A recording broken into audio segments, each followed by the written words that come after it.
Okay, hold on, I forgot to do my... Okay, I'm Fortnite Bug. I usually just stream video gaming stuff, but there's all this crazy stuff going on in the world out there. I thought that this would, like, maybe some of my viewers, like Susan, you in particular, would be interested in this content. So, enjoy, hopefully. Stream Elements. Fortnite Buggy is now live.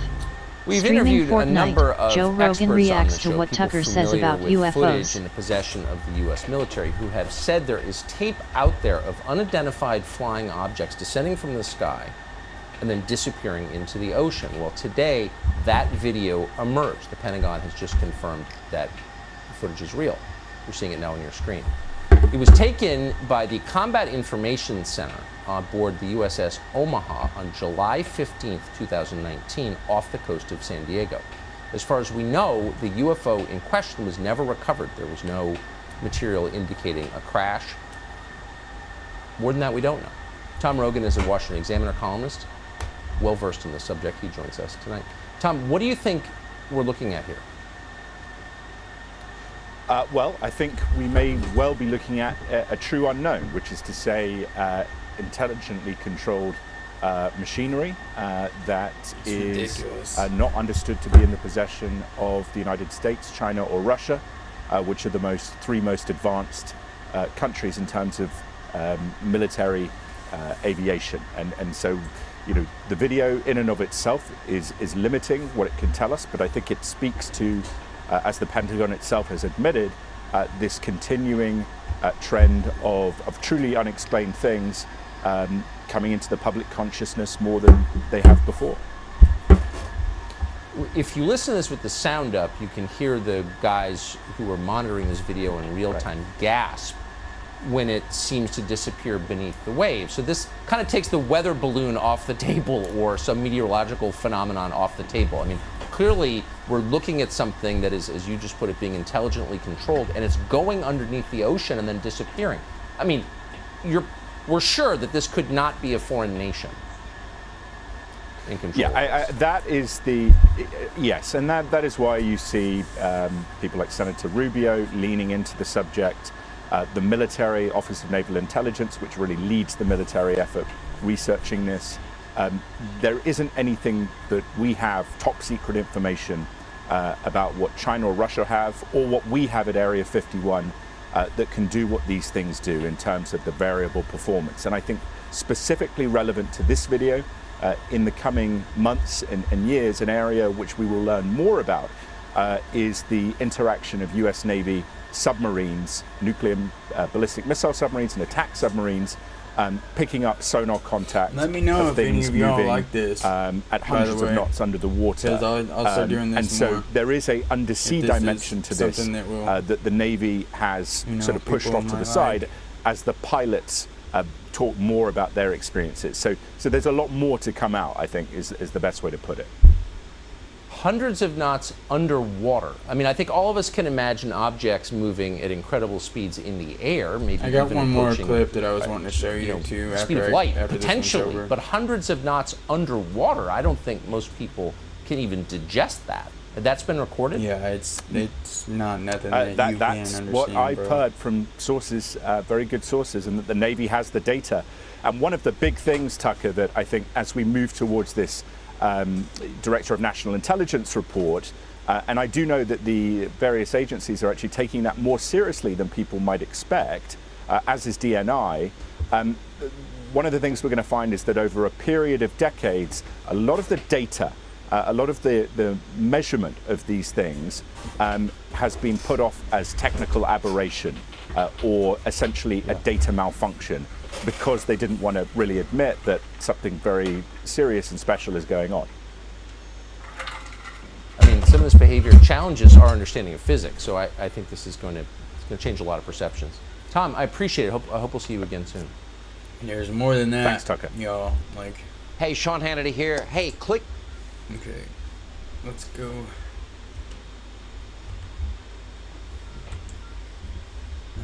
See if I can find that one where Joe Rogan.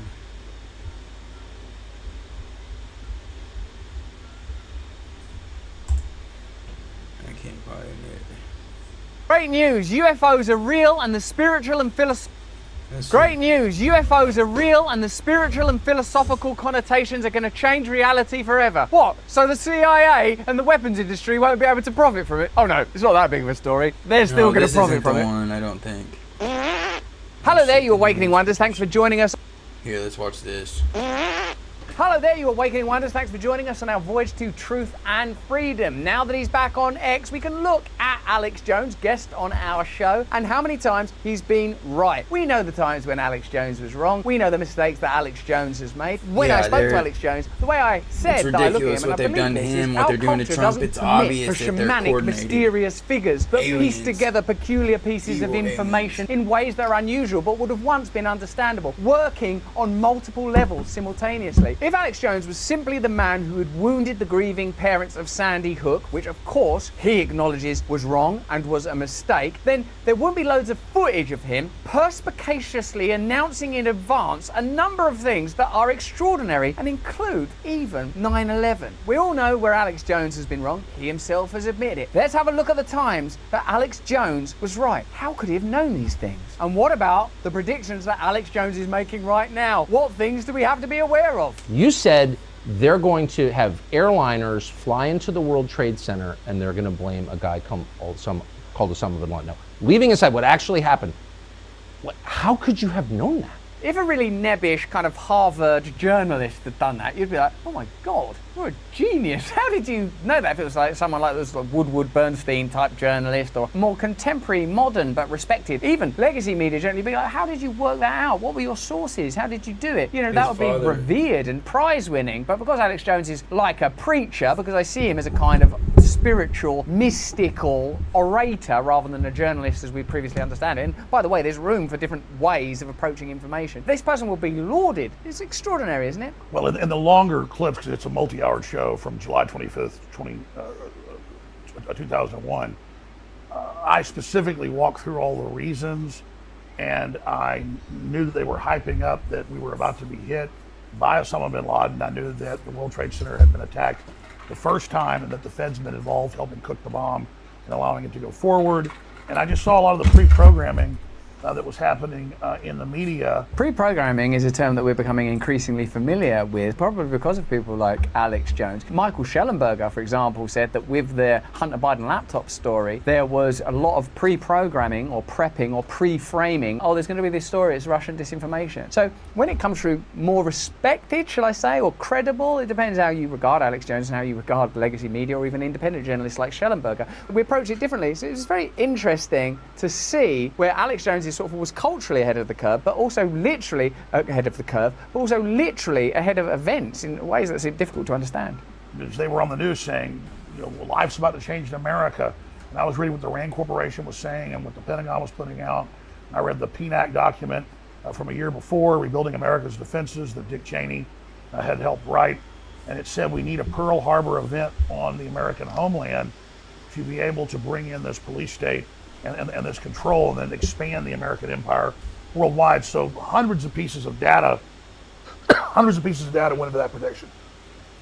My most accurate prediction, going back over a decade, was when I read the Rockefeller Foundation Operation Lockstep, and they described using a virus to... I'm just chiming in to react to, yes, I believe that the whole establishment has coordinated attacks on different key figures that have pushed back on them in a way that they could see that might cause problems. Like, it's obvious that it's obvious. I'm not even, it's like it's up to you to decide what you see. But when you look at it through awake eyes, you can definitely see that the whole thing is screwed up. To bring in world government, to bring in a world medical ID, they would then build the social credit score off of, and that they would make people wear masks for fear. I don't remember anything like that. That they would shut down sporting events and things like that, and basically phase in this new tyranny. So I was also able to specifically make that prediction over and over and over again, because I was going off their own battle plans. Are you the only person in media who actually reads these reports? I don't think a lot of people do read them, but I do read them. I mean, I'm currently reading MIT reports from their top counsels, Pentagon reports. They have a working group called the Mad Scientist Group at the Pentagon that works with MIT. And if you go watch their hour-long, 2-hour-long, 3-hour-long meetings they have on YouTube with all the tops, I mean, we're talking hundreds of top scientists, they admit that they're building a post-human world, that soon everyone's going to be mind-controlled, that they're going to put smart dust in our food that they can electromagnetically control, and they just lay it all out right there. And I've learned what these people said in the 50s they would do were done by the 70s. What they said their plan was in the 70s for the 90s, they got done. When it comes to discrediting Alex Jones, do you imagine that it has more to do with saying stuff around Sandy Hook and making errors in other areas? Or do you think it's because there are data available that can tell us about the intentions of the powerful, which have demonstrably now been shown to be true, and that if enough of us feel like, well, hang on, have we got more in common with one another than these establishment interests that appear hell-bent on controlling us, or that we would become less malleable, more disobedient, more likely to resist? There may be certain things about Alex Jones that you don't like, the way that he talks or looks or whatever. But the fact is that when he's saying stuff that they talked about in the 50s happening, you know, and the pandemic stuff and the 9/11 stuff, and generally now, I think that Alex Jones was way ahead of the curve. Now there are all sorts of independent voices that are aware of, you know, conspiracies that are not conspiracy theories, but that are conspiracy facts, and plans that were sort of spoken about at the globalist level that have subsequently been enacted. What you have to ask yourself, I always think, when someone is vilified and subject to vendettas and media attacks, do you think that the problem is what they're telling you it is, or do you think that this person might actually be a threat to establishment interests? It doesn't take long to work out what's more likely. And then when they had their Agenda 21 in Rio de Janeiro in 1992, the big UN summit, they described everything they would do up until the year 2000, and they got almost all of that done. Now they've got Agenda 2030, and we're going to ban your gas stoves, we're going to ban beef, we're going to ban single-family dwellings, we're going to ban private ownership of cars. So just keep a watch out for rhetoric, language, and legislation around those ideas. It's pretty easy to track. Look at today's date, then watch out for people saying, we're going to ban single-family dwellings, we're going to ban beef. Look out, for example, if people are doing lab-grown meat. Look at to see if the agricultural industry is being massively stymied. You know, we have conversations with Vandana Shiva, who is a voice that is, I would say, equally powerful to Alex Jones, but operates in a very different sphere. She's an academic, she's an Indian woman. Her pedigree is different from Alex Jones, and when you start to cross-reference these people, it's clear that Vandana Shiva is saying similar things. Agriculture is being shut down globally to create artificial scarcity. If you can control food, you can control the entire population. Then you start there, hold on a minute, why is Bill Gates buying up all of this farmland? Why is Bill Gates involved in medicine? What was all that social credit score during the pandemic? Of course they have to create a climate where you regard that as hysterical and ridiculous and you discredit those voices. That's unacceptable to say that about those children. Of course it's unacceptable to say that about children. If you're making the amount of content that Alex Jones is making, you're going to say all sorts of mad stuff. I'm sure we've said things on our channel that ultimately don't look good. But the fact is there's an intention to create truth, to create a knowledge base and to empower an audience in ways that makes people, I think, a little more disobedient and difficult. And we're going to do all this, and now you see them rolling it all out. So I'm not really making predictions in these high-level World Economic Forum and other large think tank groups. They are laying out the future. I was watching, what the episode that I was wanting to show you was Joe Rogan talking about what Tucker Carlson was saying about the UFOs and how the spirituality stuff. And what I was noticing is that they are still so, they are still so asleep. It's ridiculous.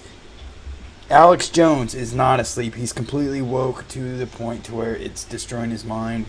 Like the mainstream media is got this virus spitting out that people that are woke are these purple-haired crazy people. No, the real people, the real woke people are the people that are woken up and can see the world for what it really is and know that this is temporary and what's in here is permanent. So, yeah, that's what I just wanted to say. Future, and their high priest of the World Economic Forum, it's a consortium of all these groups, Yuval Noah Harari, you can read his quotes, the future's not human. The human era is over. The public is useless. I mean, this is a very anti-human system, so that's how I'm able to make predictions, because they've given us a roadmap. They tell us where they want to take us. And so when the public wakes up, we push back on some of it, but they always come back. And so I'm just following the trajectory of where they say they want to take us. Alex Jones has a particular rhetorical style, more akin to a preacher than a journalist, as we were taught to understand them. But when he talks about automation and AI and Yuval Noah Harari's prediction that the future will be technological, that's in a sense the march of capitalism that's been completely normalized, that there are sort of best-selling books and think tanks and forums where we're just told, oh, this is how it's going to go. And think about how the legacy media just normalizes the presence of robots in the New York City streets. It's going to be convenient. Amazon can deliver straight to your door. This is, in a sense, how the media normalizes information that comes from academia or think tanks or globalist groups, and it slowly just seeps into the culture. To me, it seems like the intentions are domination and profit and centralization of authority. And Alex Jones has a very invective, passionate style, and people like Yuval Noah Harari just sort of tell you in a sort of a rational way, this is good, this is going to be beneficial. Universal basic income, the public is useless now, you don't need the population. And I suppose, as Alex Jones says, you have to look at this information and see what is useful. And of course people err and make mistakes, but what is the reason that Alex Jones has become so controversial? What do you think it's actually about? Why is he being demonized? Is it because he said things that have hurt people's feelings, for which he's atoned, or is it because he said things that make people mistrustful of the establishment? There were a lot of white papers, not just the PNAC document from 2000, a year before 9/11, where they describe we really need big terror attacks, we really need Pearl Harbor events to get Americans to give up their rights. I mean, take what just happened in Israel, totally tragic. My heart goes out to all the been killed or lost loved ones or been injured. But there's no way that one of the best intelligence agencies in the world didn't know that was coming. The massive buildup, the 5,000 missiles, the paragliding attacks, all of that. And so there was clearly a stand down there. And now the West will take more of the people's rights. Israel will be able to crack down and take more of their people's rights, which is a big debate over there. It's all happened at once. Hamas is being funded by Hezbollah, which is Iran. We just had Biden a month ago give $6 billion to Iran. And now the mullahs are bragging that they were behind the attack, Hezbollah funding Hamas. So really, those aren't even predictions. It's clear that Hezbollah and Hamas have tens of thousands of men and women as sleeper cells. In a sense, all Alex Jones is saying is that there are ulterior, submerged narratives that are not properly described and explained within legacy media because it's against their interest to give you that type of perspective. He's really putting together available information and asking you what you think. Whether or not you think there was a stand down, I suppose that's the most outrageous claim that's made there, but is there a precedent for things like that? Have there been false flag events? What Alex Jones invites you to do, I suppose, is to question the authority of legacy media. And I think because of that, it's no coincidence actually, is it, that Alex Jones and Trump shared a pivotal moment before the ascendancy of Trump, because really what he represents, I think, is the rise of independent media. People say, oh, they're mad, they're hysterical, but that rise would have not been possible if legacy media had maintained its integrity. And if you want a sort of two-word example of the loss of the legacy media's integrity, Julian Assange. That's where they lost their integrity. And so you're going to have people like Alex Jones, who I think should be permitted in the public space because he's putting together ideas that are valuable and important. And also, there's a degree of snobbery. Do you think there is as well? Like, sort of like, who do you think he is? Listen to us, shut up. We experienced that, as a matter of fact. Oh, be quiet. You didn't go to university. Shut your mouth. We will tell you what to think. There's a variety of factors that certainly, in my opinion, go beyond. We're just trying to protect you from Alex Jones. That's all we care about. He might upset you. I don't know. I've not seen too much protection from you guys. And it's an easy equation to predict that there's a wide probability that Hezbollah and Hamas at some point are going to attack sports stadiums, they're going to attack colleges, they're going to attack synagogues, they're going to shoot up mass gatherings if they're given the order by Iran, if we go to war with Iran. And then when this happens, our government won't get in trouble for dissolving the border and letting these people come in. Just like on 9/11, our government clearly had prior knowledge. There was clearly a major stand down that went on, and the government got more power, more control, and now they're not pointing the Homeland Security apparatus Now we're beyond Alex Jones and we're into the threat of independent media. Once you have figures like Tucker and Alex Jones having conversations like that just can't be shut down, you need to get Barack Obama behind a podium in Stanford saying, misinformation is dangerous. We can't have people not trusting the mainstream media and trusting the state. We need to get rid of this. Because essentially, if that now, what he's able to do is say, this will happen. When that happens, there'll be millions of people that are like, hey, we were told this was going to happen. So it's a tragic event where on this unbelievable, these monsters, these animals, whatever version of reality they try to mobilize in order to generate regulation, legitimize war, facilitate profit. We all know how this works now. The independent media space offers not only an antidote to it, but potentially a prevention of it. We're already seeing figures like RFK, Vivek Ramaswamy, the obvious example of Trump, that are able to bypass previous gatekeepers. That's the real threat. It's not like, oh my God, before any more parents are upset, we gotta shut down all those people who are plainly against establishment interests. I don't trust them. We're told that Alex Jones is a pariah and a lunatic, an evangelist. He must not be trusted. But all he's really saying about a potential war with Iran is there's a possibility that it will lead to attacks on American homeland. And certainly the Iraq war, for example, did lead to terror in the Middle East, if not attacks on American homeland. So who's more hysterical and crazy? Is it Alex Jones or is it Barack Obama, Nikki Haley, all these people that are saying let's go to war with Iran, it's necessary to have war with Iran, without ever mentioning, oh, this could in fact escalate the possibility of domestic attacks. It certainly will probably mean that American service people will lose their lives. We've got to make a choice there. What they're focused on is shutting down alternative narratives and simplifying their own agenda and presenting it as something that's beneficial to you. Never outright saying, look, we've got these ties to the military industrial complex, 50% of our defense budget goes there, massive amount of your taxes, but keep failing audits. We know that weapons intended for Ukraine ended up, but all of these things are ignored and voided. That's why no one trusts them. That's why they're willing to trust Alex Jones. That's why they're shutting Alex Jones down. At the Russians, like they did in the Cold War, or the Islamists after 9/11, now they admit that their main focus is Christian conservatives and the bitter clingers and the people that live in rural America that quote, white people, I mean, it says that in the report, are the main terror threat. And so this whole apparatus of the war on terror it has now been turned inwardly against the people, not just here, but also in Europe, where if someone criticizes transgenderism in the UK, they come to their house and arrest them.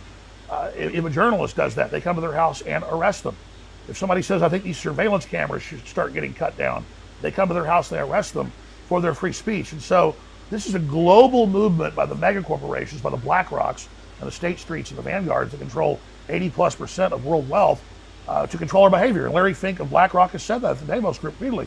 We're going to use our control over all this finance and this global social credit score we're rolling out to control people's behavior. So that's really what this is. And then they use the threat of global warming, they use the threat of a virus, they use the threat of radical Islam to take our rights, but we really are the target. You lunatic! What, you think BlackRock and Vanguard have an influence over politics? It's not like whenever the leader of China comes to San Francisco, they get Larry Fink and the heads of banks to sort of line up and shake hands with him. It's not like when Zelensky visits the United States, the military industrial complex all line up and shake hands with him. It's not as if there are massive meetings around the world where powerful people come together and lay out the plans for the next couple of years. It's not like many of these predictions have literally and observably come true. Oh no, wait, that has actually literally happened. So all that's left for us to decide is, are they trying to shut down Alex Jones and discredit him because he's hurt some people's feelings and said stuff that was not true that he regrets, or is it because he's saying a load of things that are true that they regret? The truth is Alex Jones was ahead of the curve, recognizing that politics was changing, that media was changing, that the divides between political classes and cultural classes was altering, and he spoke openly and authentically, and that's what these spaces, I think, demand. But that's just what I think. Why don't you let me know what you think in the chat? And remember, let me know what you think about this new thing I'm trying. So I don't know if it's gonna be any good or not. So just let me know. All right. There it is.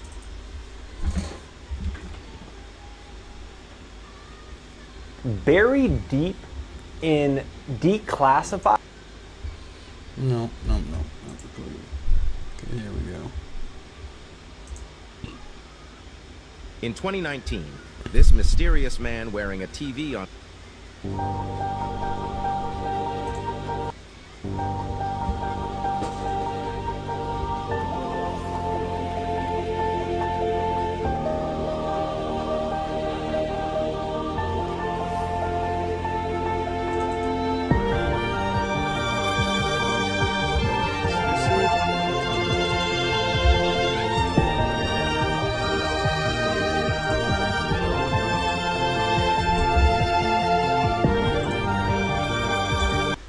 It's not magic. This is a real science experiment. Draw a circle with garlic on the bottom of the pan. The eggs will be round. Touch the garlic with your hand. You can easily lift the spring. This is the disulfide bond. You put a ruler in the dark and flick it. It moves up and down quickly. If you put it in the bright light and fluctuate it, it becomes a wavy motion. That's the magic jelly effect. A ruler can be easily knocked down. Putting a piece of paper on top of a ruler can't be knocked down. That's the power of atmospheric pressure. This hole won't fit through a disc. When you fold it up, it'll go right through. It's a visual illusion. Roll the paper into a cylinder and put it over the mouth of the glass. Ignite the top. You'll see the smoke coming down, like a white waterfall. Cut the lemon in half. Dip a cotton swab in the lemon juice. Write a secret on a piece of white paper, and when it's heated, it slowly appears. This is the secret of the wordless book. Take out the frozen grapes. Put them in ice water. The water condenses around the grapes. You have the power to turn water into ice. Tear off the rubbing paper from a matchbook. It burns and leaves a brown grease stain. Apply it to your fingers. Friction produces white smoke. This is the secret of the magician's smoke. Insert 2 pencils into a glass of salt water. Put in a battery. You will see hydrogen and oxygen gases decomposing. Put 2 bottle caps on a round magnet. Put another plastic plate. Spin the gyroscope. Remove the base plate. The gyroscope hangs in the air. This is magnetic levitation. Add baking soda to the cup and a glass of white vinegar. Hello, Bashar. I know you. Good day.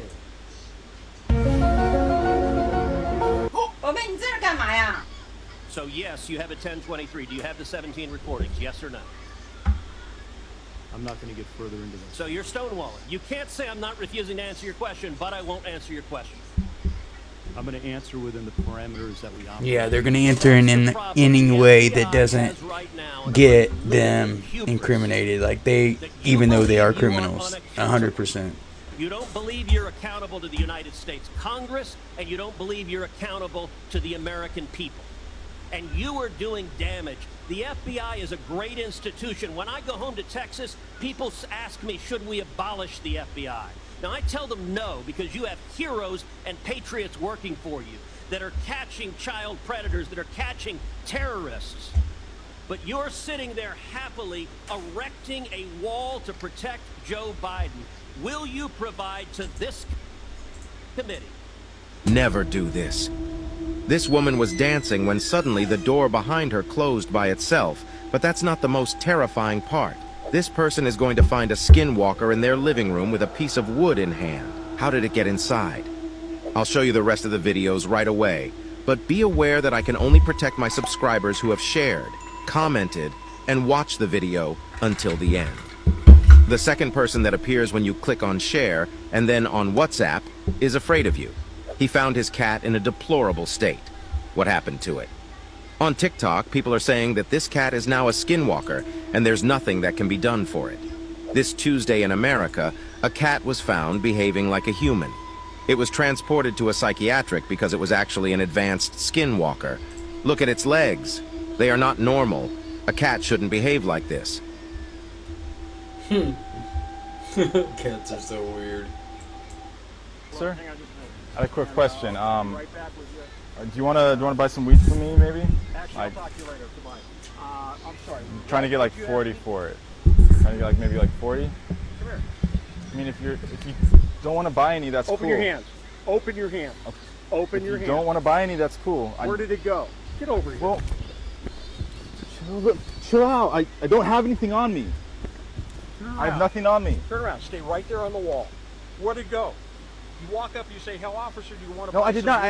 I asked you to try and Bullshit. I asked you for the time. You Officer, do you I want to buy asked you some for the weed? time. I'm not trying. Don't f around with me. I'm not. That's hilarious. I'm not trying to.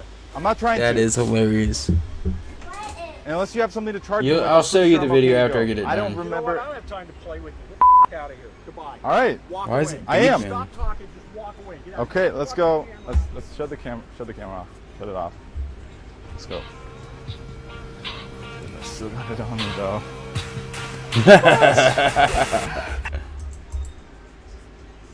This man is already dead. He just doesn't know it. Oh no. Yeah, he's got that rabies. For those of you that are familiar with this symptom right here, you'll know that this guy has almost zero chance of survival. What we're looking at in this video is a case of hydrophobia, where this guy is about to drink water, but he's unable to do so because he's afraid of the water. He raises it to his mouth, unable to take a drink, and then sets the water down and laughs, but pretty sure that this is just a nervous laugh. Hydrophobia is an indicator for a much worse disease known as rabies that has almost a 100% mortality rate. One of the major symptoms is the inability to drink water because your throat muscles contract every time liquid meets your lips. So I want you to just imagine that you're dying of thirst and you try to take a drink, but you're unable to do so. There are quite a few animals that can pass rabies to humans if they're infected. These would be foxes, bats, raccoons, or skunks. So if you get bit by an animal, it's always best to be safe and go get a rabies vaccine. If you don't get a rabies vaccine, the first 30 to 60 days, you won't really feel anything. But eventually you'll get the prodrome phase where you'll start feeling tingling at the site of the bite, acute neurologic period where you start having seizures. Eventually this could progress into a coma, and after that you will die. Judging by this guy's reaction, he's probably in stage 2 or 3, which means he doesn't have much longer. That I'm about to share, and they no longer. This is what I was wanting to show you, Susan. And for the beginning of these photos, so pay attention to this. On the main theme. The theme being that the building is completed, and they are simply putting scaffolding around the buildings. In my opinion, they are painting these buildings white so that they look brand new, when in reality, they are old and from the past civilization. Here we are told is the government building in the Philippine Exposition. We can zoom in on these guys, and of course they're not doing anything productive. You would think that they could build a better ladder compared to what they supposedly built right next to them. And again, let's switch over to this one, where we are told that this is a construction photo when it's clearly completed. The only construction going on here is the scaffolding. Again and again. People just standing there looking so odd. Yeah, and they're it not. Looks like they just they found it. I mean, that's why they say they founded it. It's unbelievable, and I believe the shit was already there. I said that they were just painting these buildings. They are not constructing anything. Now let's look down here at the bottom right-hand side of this photo. It says right here that these are painters and decorators. They are not building anything like the description says for these photos. And they needed a place to live on site because they were painting all of these old world buildings. They were going to be there for a while. The buildings lasted forever. The paint did not. So they needed to get a fresh coat of paint on there. But when you look at the description of the photo, it says that it's a photo during its construction. So they are clearly lying. Painting is not constructing. It's painting. Two different, completely separate jobs. So these are all from the St. Louis World's Fair that we showed in the intro. The dates are from 1803. Not 1903, and it had a mud flood that ripped through the interior of these buildings. So let's take a look at this building from St. Louis, and this is founded and renamed the Varied Industries Building. This is another completion photo that they're trying to say is a construction photo, and I want to zoom in on the top of this building. Can you believe the tech that is on the top of this thing? It's incredible. We have shown the airships in episode 48 and how they connected these flying crafts to the top of these buildings and use them as charging docks. And to be clear, I don't think that the past civilization was limited to just these airships that we have photos of. I think that they had much more powerful vehicles. But let's get back to these photos. Skeptics have said these buildings were just made of wood and very easily constructed, and then that's why they knocked them down. No, the only wood that was being used in this project is for the scaffolding to paint the old world buildings white. The lumber is for the scaffolding, not the actual building. Let's make that very clear. If you've ever gone to one of these buildings, the pillars are pure marble. They're not wood.